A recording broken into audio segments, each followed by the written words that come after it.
Hello everyone, नमस्कार। विद्याधन classes में सभी का स्वागत है। आज के इस लेक्चर सीरीज में हम कवर करेंगे शिक्षण विधियों को। अगर आपने देखा होगा, इसके पहले की सीरीज हमने स्टार्ट जो की थी वो थी मैक्सिम्स ऑफ टीचिंग, शिक्षण सूत्रों के बारे में थी। वो सीरीज हमारी पूरी हो गई है। अब नई सीरीज हम शुरू कर रहे हैं शिक्षण विधियों को लेकर। इस सीरीज में हम लगभग 15 से 16 लेक्चर्स को कवर करेंगे और सिस्टमैटिक तरीके से करेंगे, क्योंकि एक शिक्षक के लिए जिन चीज़ों की आवश्यकता है, अगर उनकी बारीकियों को समझ लिया तो निश्चित तौर पे हमारा शिक्षण प्रभावशाली हो जाता है। और एक वास्तविक तौर पे एक शिक्षक का शिक्षण तभी प्रभावशाली होता है जब वह शिक्षण विधियों का प्रयोग करता है, शिक्षण सूत्रों का प्रयोग करता है, शिक्षण युक्तियों का प्रयोग करता है और शिक्षण कौशलों का प्रयोग करता है। और कब, कैसे, उन किन परिस्थितियों में क्या यूज़ करना है, इसको हम तभी समझ सकते हैं जब हमने उनको अच्छी तरीके से पढ़ा हो, समझा और जाना हो। तो हर एक लेक्चर में हम जो है एक शिक्षण विधि का इस्तेमाल करेंगे, उसका डिटेल स्टडी करेंगे। क्योंकि होता क्या है कि अगर सिर्फ इंपॉर्टेंट पॉइंट्स पे कवर कर लिया, छोटे छोटे पॉइंट्स को हमने देख लिया कि एक शिक्षण विधि को हमने 4 पॉइंट में कवर कर दिया, फिर बाद में क्या होता है कि अगर उससे अंदर से क्वेश्चन आ जाता है तो हम उसको सॉल्व नहीं कर पाते हैं। अक्सर होता क्या है कि बीएड या डीएलएड के दौरान जब आप उसको पढ़ रहे होते हैं तो आपने डिटेल में पढ़ा होता है, उसको अच्छे से उसको डिटेल में स्टडी भी की होती है। लेकिन जब कॉम्पिटिटिव एग्ज़ाम में आप पहुंचते हैं, जिसमें जो भी आपका यूपीटीटी है, आपका सीटेट है, एमपीटेट है, रीट है, हरियाणा टीटी हो गया, बिहार टीटी हो गया, इन सब में ये क्वेश्चंस ज़रूर देखने को आपको मिलते हैं। वर्तमान में जो भी एग्ज़ाम चल रहे हैं शिक्षक भर्ती से रिलेटेड, उनमें भी ये समान रूप से उपयोगी रहेगा। उन सब बच्चों से कहना हमारा ये है कि मैक्सिम्स ऑफ टीचिंग की हमने अपनी लेक्चर सीरीज़ को पूरा कर दिया है, उसके लिए प्लेलिस्ट भी बना दिया है, आप उसको अच्छी तरीके से जाके देख सकते हैं। और ये भी आगे भी जो भी लेक्चर सीरीज़ आपको मिलेंगी वो सारे प्लेलिस्ट में आपको बना दी गई हैं, अब वहाँ से आप उसको देख सकते हैं। तो चलिए शुरू करते हैं आज की इस लेक्चर सीरीज़ को, जिसमें हम कवर करेंगे शिक्षण विधियों को। इन शिक्षण विधियों में लगभग 15-16 जो लेक्चर्स होंगे उनको हम कवर करने जा रहे हैं। मेरा नाम है हरिओम नामदेव। मैं पढ़ाता हूँ अपने विद्याधन क्लासेस यूट्यूब चैनल और विद्याधन क्लासेस ऐप पर।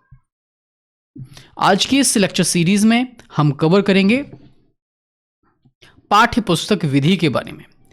पाठ्य पुस्तक विधि क्या होती है और इस पाठ्य पुस्तक विधि के माध्यम से हम बच्चों को कैसे नॉलेज दे सकते हैं, और उससे पहले कुछ इंपॉर्टेंट पॉइंट्स के बारे में भी चर्चा करेंगे।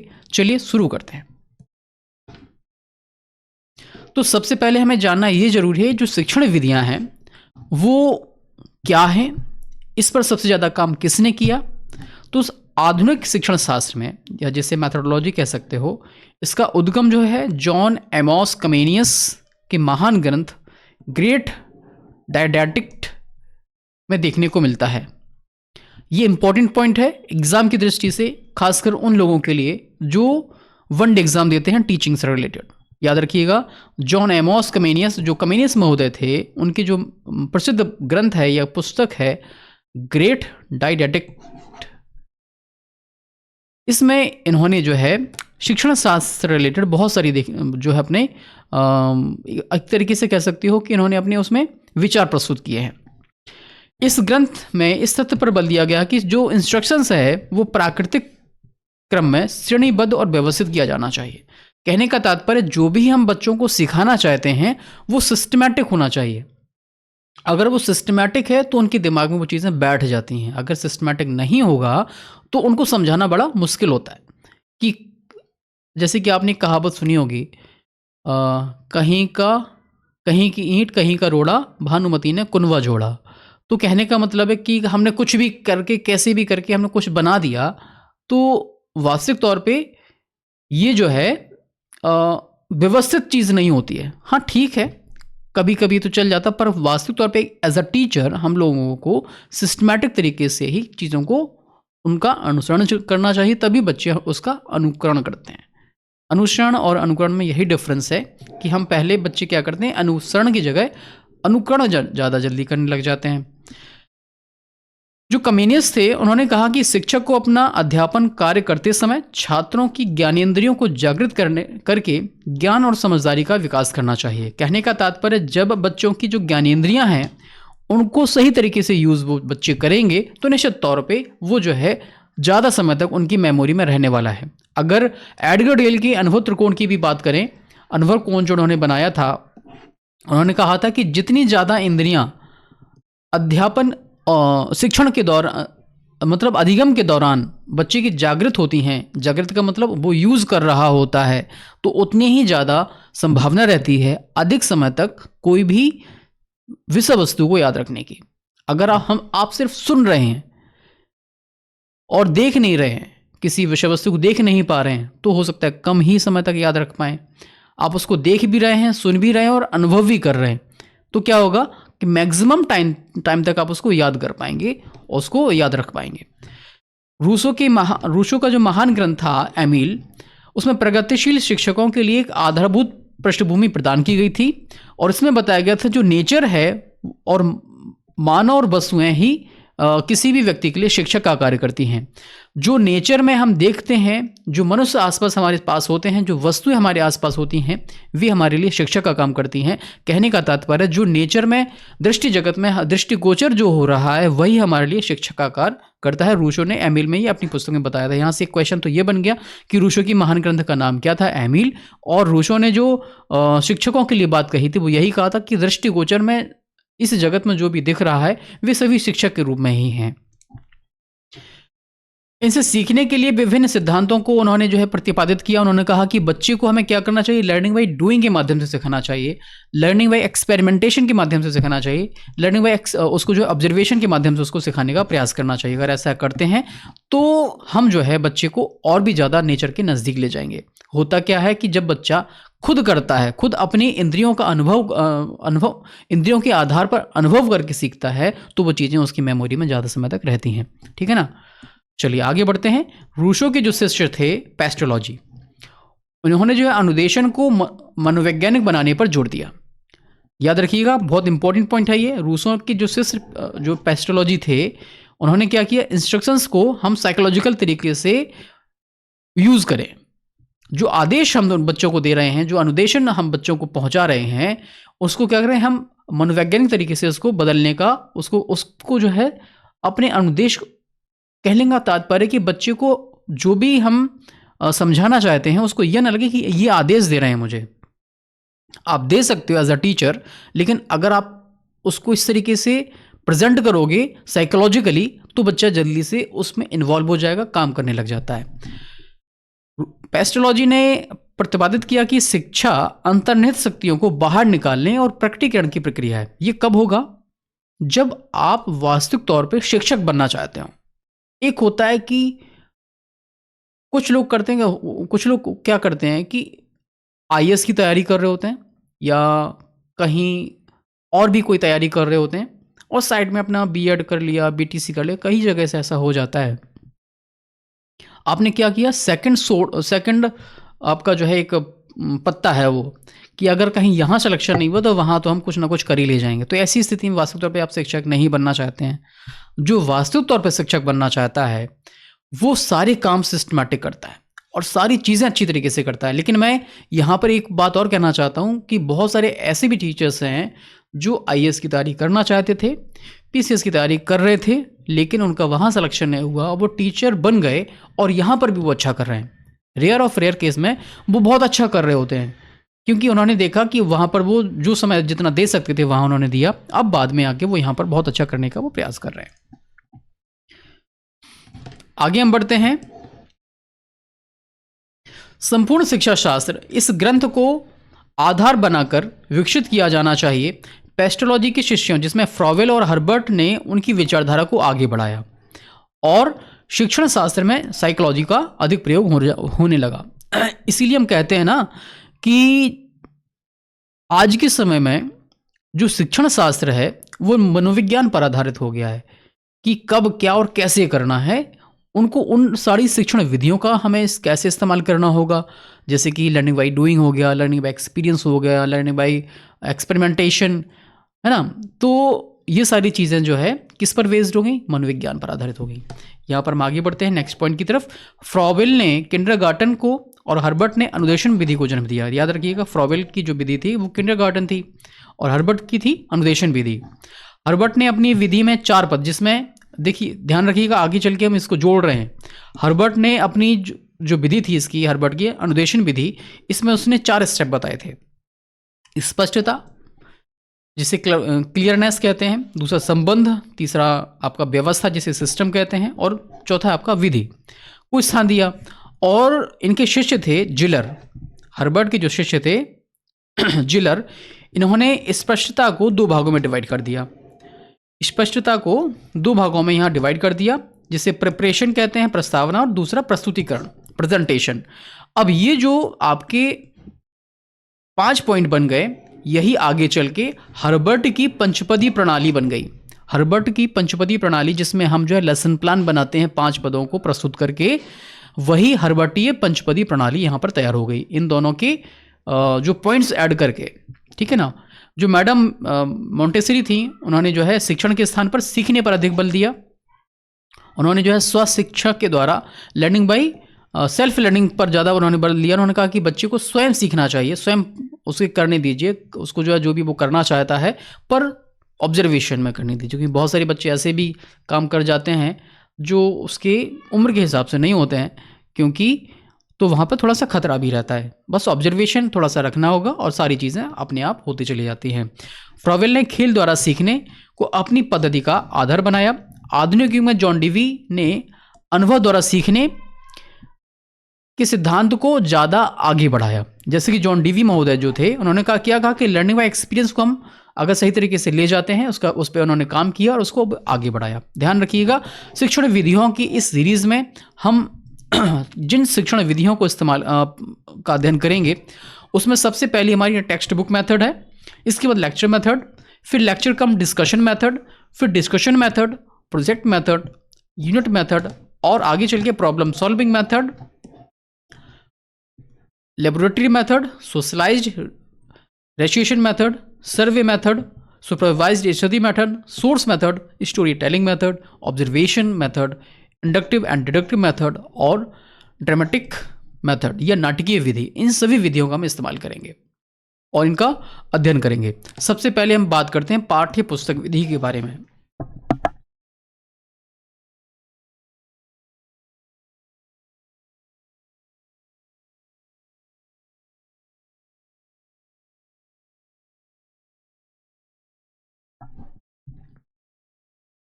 पाठ्य पुस्तक विधि कोई बहुत ऐसी विधि नहीं है जो भारी भरकम हो, समझ में नहीं आता हो, लेकिन प्राचीनतम विधियों में मानी जाती है। जो प्राचीनतम विधि थी, जिसे मैं जो है जब लेखन सामग्री उपलब्ध नहीं थी, तो तब तो फिर संवाद के माध्यम से सारी शिक्षा दी जाती थी।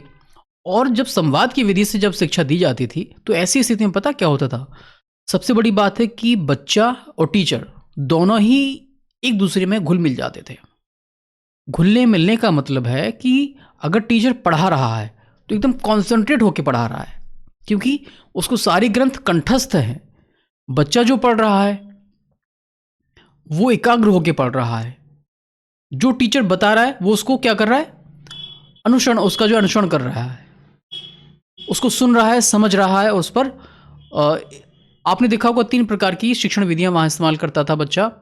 श्रवण, मनन और निधिध्यासन। सुनता था, उस पर मनन करता था, उस पर चिंतन करता था, और आगे चल के जब वो 12-15 साल पढ़ लेता था, 20 साल पढ़ लेता था, उसकी परीक्षा होती थी और बढ़िया से सब कुछ पूरा करके वो निकल जाता था। कहने का तात्पर्य है कि उसका माइंड इतना शार्प था और टीचर्स के भी माइंड इतने शार्प थे कि लेखन सामग्री ना होने के बावजूद भी सारी चीज़ें सिस्टमैटिक चल रही थी।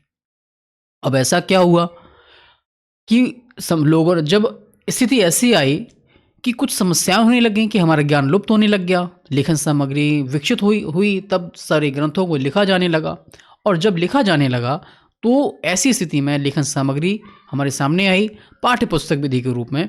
जो लिखा हुआ था उसको सही तरीके से पढ़ना और पढ़ के उसको सही तरीके से समझना, समझकर उसका सही तरीके से यूज़ करना पाठ्य पुस्तक विधि का सार माना जाता है।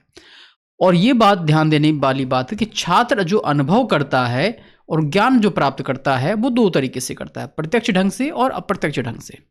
जो प्रत्यक्ष ढंग है उसमें ज्ञानेंद्रियों द्वारा प्रत्यक्ष रूप से वास्तविक वस्तु के बारे में जानकारी को वो प्राप्त करता है, और जो अप्रत्यक्ष ढंग होता है उसमें पुस्तकों के माध्यम से और साथ ही साथ मौखिक प्रस्तुतिकरण के माध्यम से वो सीखता है।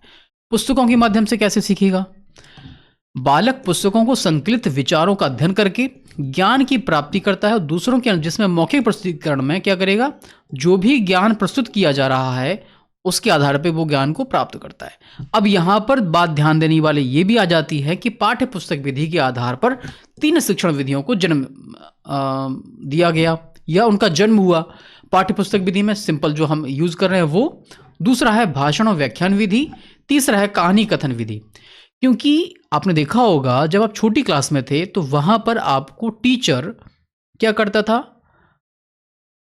पुस्तक के माध्यम से जो भी पाठ पढ़ाए जाने हैं उनको पढ़ाता था और एक कहानी के माध्यम से आपको समझाता था और आप उसको समझ जाते थे।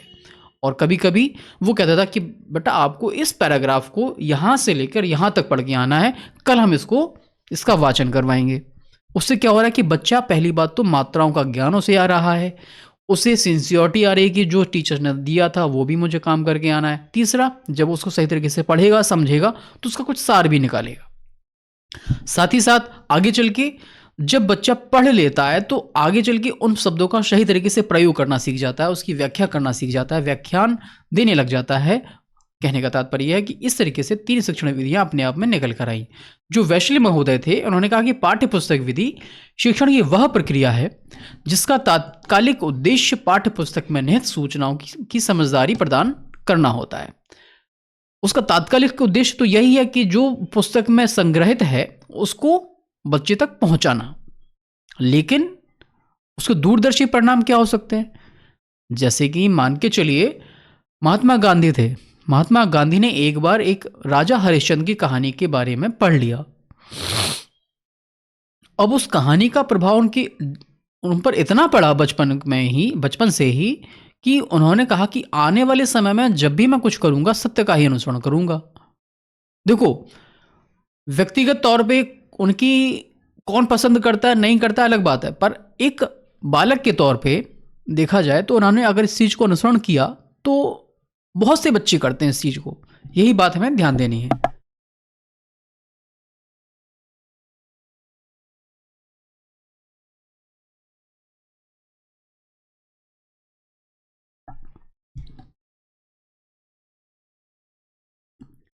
इस विधि में वास्तविक रूप को समझने के लिए इस साधन का उपयोग निम्नलिखित रूपों में समझना परमावश्यक है। इस साधन का प्रयोग इसमें दिए गए किसी विचार तथ्य को कंठस्थ करने के लिए किया जाता है। शिक्षक छात्रों को कोई पाठ घर से कंठस्थ कराने के लिए, जैसे कि मैंने अभी बताया, वो कह सकते हैं पढ़कर आइए, फिर बाद में उसको मौखिक रूप से सुनाने के लिए कहा जाता है।